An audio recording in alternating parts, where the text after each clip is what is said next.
দেশ থেকে বিদেশ, খেলা থেকে বিনোদন, সব ধরনের খবর নিয়ে আমি মিঠু শুরু করছি নজরের দুনিয়া।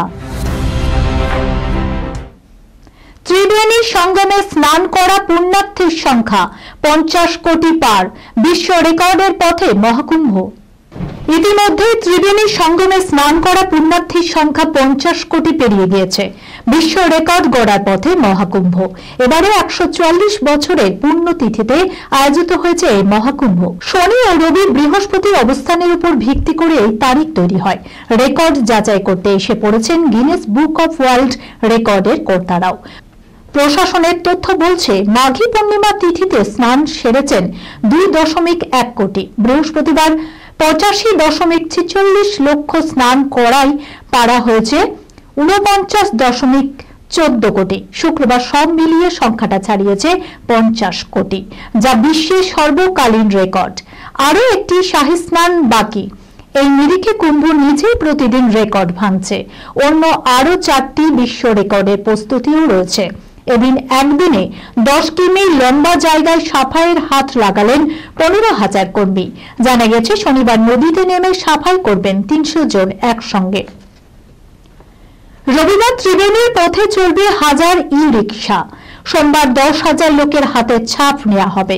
ভিড় আগের থেকে একটু কম হতে এইসব রেকর্ডের প্রস্তুতি।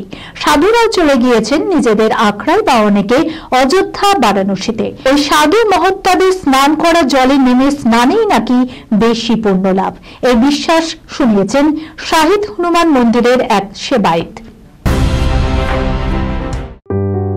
সুনির্ণয় imaging centre private limited advance প্যাথোলজিতে thalassaemia screening, large size biopsy setup সহ সমস্ত পরীক্ষা, echocardiography, fetal echocardiography, CT scan, CT guided FNAC, 4D USG, USG guided FNAC, endoscopy, colonoscopy, uroflowmetry, spirometry, colour doppler, digital X-ray, তাছাড়াও সমস্ত বিশেষজ্ঞ চিকিৎসকদের পরিষেবা একই ছাদের তলায় নিয়ে হাজির সুনির্ণয়।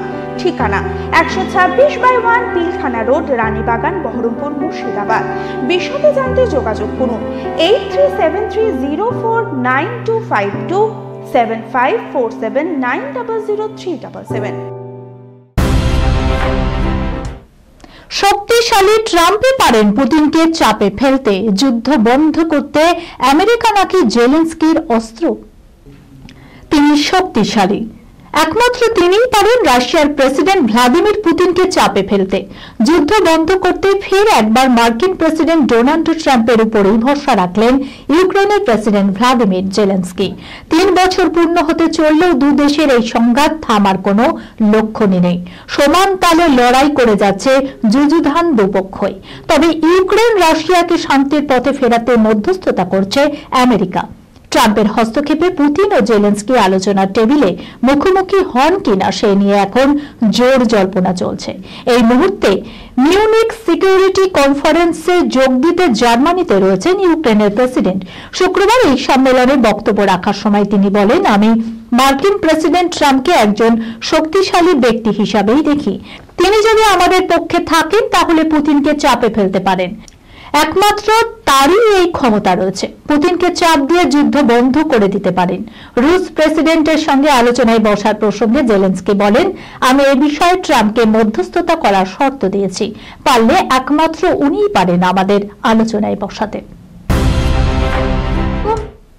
দিনে কতবার যৌন সঙ্গম করেন? যৌনতা নিয়ে মহিলা যাত্রীকে একগুচ্ছ প্রশ্ন বেয়াদব ক্যাব চালকের। এরপর দেখুন, ট্যাক্সি চালকদের হাজারো বায়নাকা, বাড়তি ভাড়া আদায়, এইসব ঝামেলা নতুন নয়। দরকারে তা সহ্য করতেই হয় যাত্রীদের।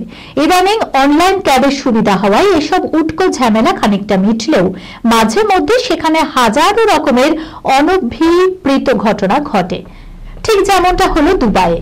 সেখানকার ট্যাক্সি সংস্থা করিমের একটি ক্যাবে যাওয়ার সময় চালকের চূড়ান্ত অসভ্য আচরণের শিকার হলেন এক তরুণী। যাত্রীর উদ্দেশ্যে চালকের একগুচ্ছ অশালীন প্রশ্ন, সেই ভিডিও এখন ভাইরাল সোশ্যাল মিডিয়ায়। যৌনতা নিয়ে সরাসরি যাত্রীকে চালকের প্রশ্ন, দিনে কতবার যৌন সঙ্গম করেন, কিভাবে করতে ভালো লাগে? আজ সঙ্গম করেছেন। রেগে মেগে তরুণী গোটা অভিজ্ঞতার কথা বর্ণনা করেছেন সোশ্যাল মিডিয়ায়। তবে ওই ট্যাক্সি দুবাই সরকার পরিচালিত ক্যাব সংস্থার নয় বলে জানান তিনি। তাই আইনি পদক্ষেপ নিতে দ্বিধান্বিত তিনি। সোশ্যাল মিডিয়ায় পোস্ট করা তার অভিজ্ঞতা থেকে জানা যাচ্ছে, ট্যাক্সিতে ওঠা মাত্রই চালক নাকি তাকে যৌন প্রশ্ন করতে শুরু করেন এবং তা অত্যন্ত ব্যক্তিগত।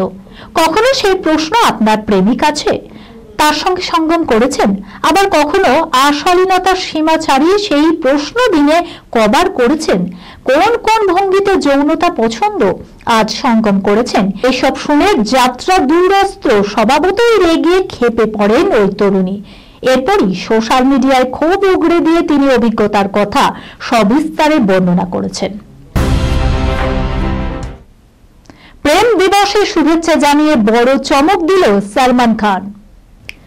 বলিউডের চিরকুমার 50 পেরিয়েও গ্ল্যামারাস, যেমন অ্যাকশনে কেতা দুরস্ত তেমনই রোমান্টিক অবতারে সুপারহিট ভাইজান। জীবনে প্রেম একাধিকবার এলেও ছাদনাতলা অবধি আর যাওয়া হয়নি সালমান খানের। অন্তঃপর 59 আইবুড়োই রয়ে গেছেন সালমান খান। বি টাউনের মোস্ট এলিজেবল ব্যাচেলারের কপালে কম বিয়ের প্রস্তাবও জোটেনি, কিন্তু তবুও বিয়ের পিঁড়ি পর্যন্ত গড়াতেই দেননি ভাইজান। তবে শুক্রবার ভ্যালেন্টাইন্স ডেতে শুভেচ্ছা জানানোর পাশাপাশি সকলকে চমকে দিলেন সালমান খান। এই খবরের সঙ্গে শেষ করলাম আজকের নজরে দুনিয়া। আপনারা দেখছেন টিভি 24 বাংলা, সংবাদ বিনোদন সারাদিন সারাক্ষণ।